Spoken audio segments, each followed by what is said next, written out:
Hi, friends. My name is Rich Velotis. I'm the lead pastor of New Life Fellowship Church in Queens, New York City, and the author of Good and Beautiful and Kind.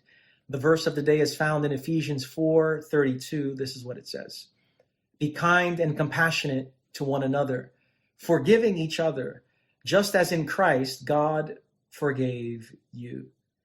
There are some words that when we hear it cause an immediate reaction, sometimes positive, sometimes negative. And forgiveness is one of those words. Paul says that we are called to be kind and compassionate to one another, to forgive each other just as God in Christ did to us. And here's some things that we have to note about forgiveness. First of all, forgiveness doesn't mean forgetting what someone has done. Forgiveness doesn't mean that there are no consequences to what others have done. Forgiveness doesn't mean that we don't feel the pain of grief. Forgiveness doesn't mean that there's a reconciliation of relationship necessarily.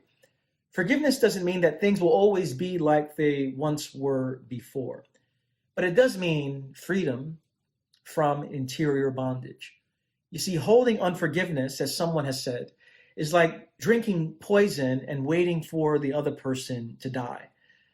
When we forgive, we might not feel it immediately, but we are actually being set free.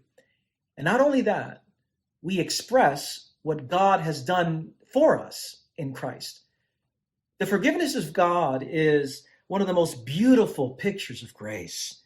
And God knows all that you've done. God knows all your mistakes, your hang-ups, your addictions, your bad attitude.